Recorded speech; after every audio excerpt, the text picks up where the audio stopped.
So now let's explore how hand movement would be reflected in a more conventional kind of a bass line.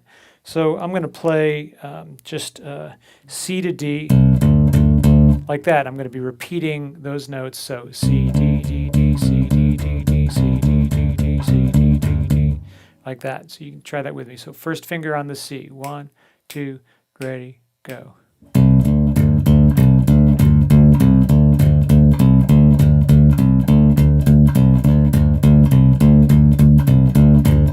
So one thing I might want to try to explore with this is, what's it like if I use some different fingerings? Again, this is all just about training your muscle memory to have lots of different kinds of moves that you're comfortable with. So let's try using 1, 3, 2, 3 instead of that 1, 2, 1, 2 like we were just using. 1, 2, a little slower, here we go. 1, 3, 2, 3, 1, 3, 2, 3, 1, 3, 2, 3, 1, 3, 2, 3. So I end up using the same hand movement to play that pattern. 1, 3, 2, 3 is down, fret, down, fret, and 1, 2, 1, 2 is down, fret, down, fret, up, fret, down, fret, down, fret.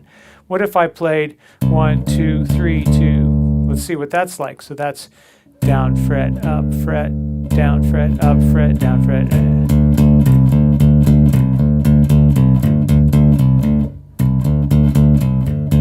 That feels a little bit weird to me, but you know, it might be a good thing to practice. Anytime you come across something that feels strange or is a little bit of a challenge, that's the stuff that you should practice. Don't spend your time practicing the stuff that's really easy because you don't have unlimited amounts of time. So find the things that are tough and see. So what is it about that that's a challenge to me? I think it's because 1, 2, it's that transition.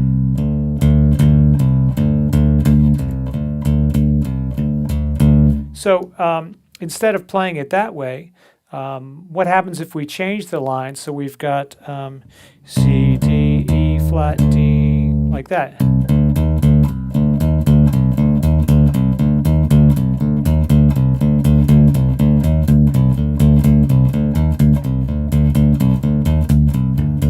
I could see using a bass line like that in a tune.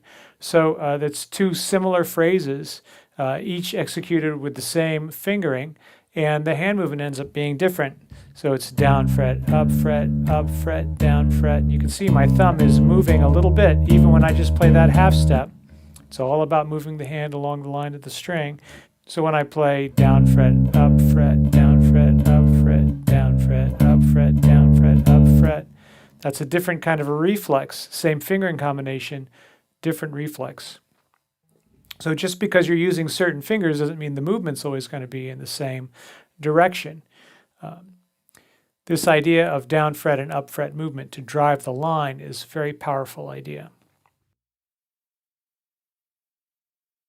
I'd like to show you a few bass lines from some songs of mine that incorporate this idea of hand movement within the line. So here's Blues for the Status Quo, which goes like this. 1, 2, 3, go.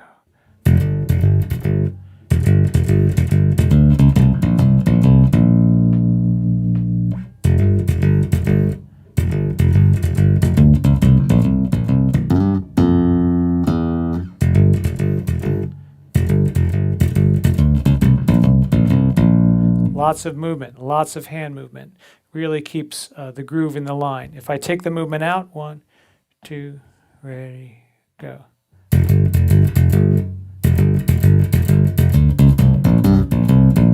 Well, how would I do that?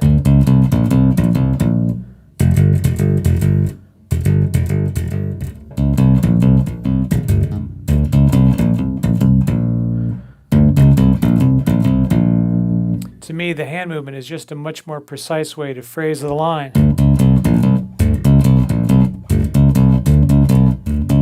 Anytime you've got that pinky to third finger transition, it slows things down and makes things feel a little awkward. If you don't need it, there's no real reason to use it when there's a more musical alternative out there.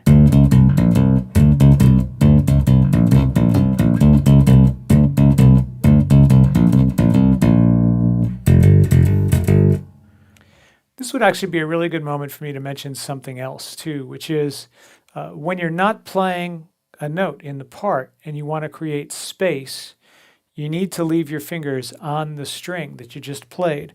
So on this part, I don't lift my fingers off the strings because that has that overring going on in there. Okay, the damper works really well, but it's only going to kill so much of the sound on this big fat bass string. So instead of releasing the string, I keep my finger on the string.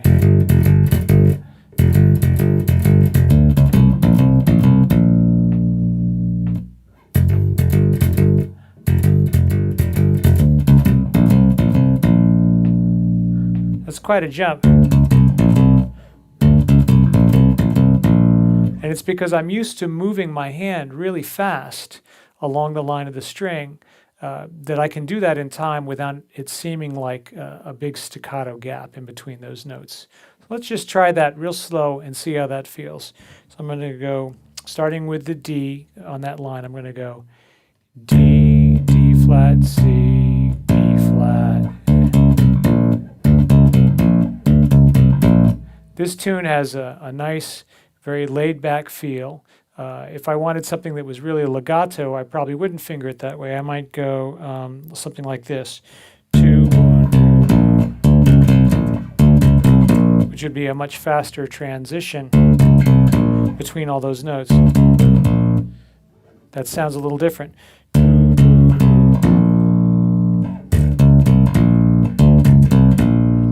They both have kind of the same reflex, which is just to keep moving that hand really precisely in time, instead of allowing the fingers to dictate the timing like that.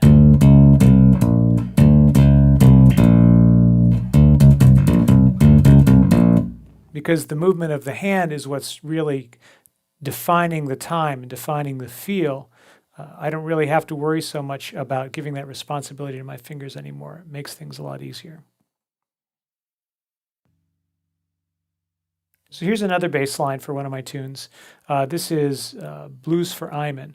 And this line is very a good illustration of how the line of attack is supported by the hand movement. So this line between the low F and the octave F is the line of attack here. My arm comes up to be more perpendicular to that line of attack so that I can move hand movement along that line.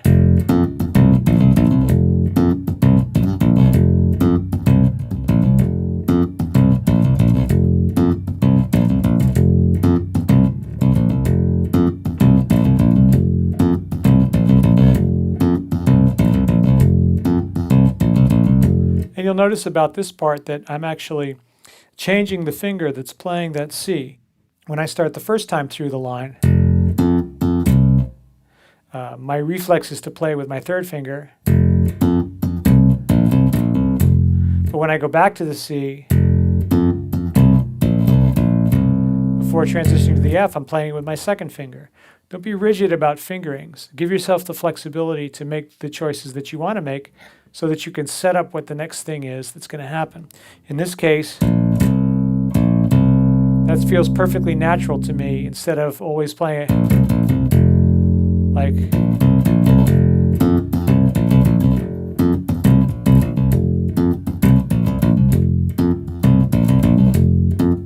if I tried to play this part without my hand up perpendicular to the line of attack, this is what it has to look like.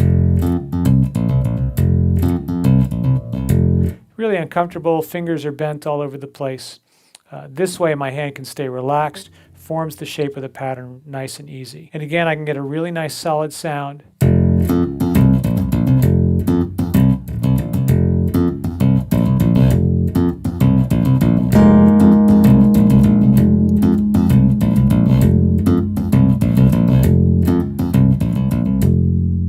Because I'm allowing my hand to move along the line of attack. Up fret, down fret, down fret again, instead of supporting the finger with movement of the hand. Okay? Notice how that finger comes off the position. It's not hanging out over that F like that. Okay, I know I've got that space.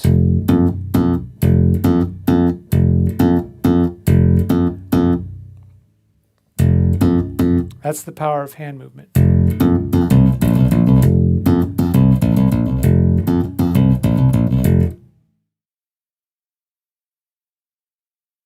So here's another bass line.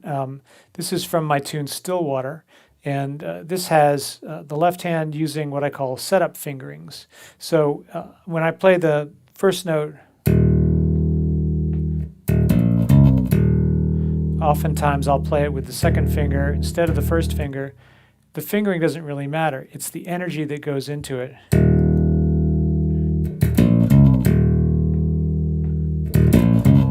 And that little setup fingering, instead of going like that, which is not as open as this.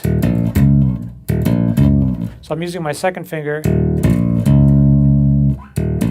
to make that move. So it goes E flat, B flat, D flat.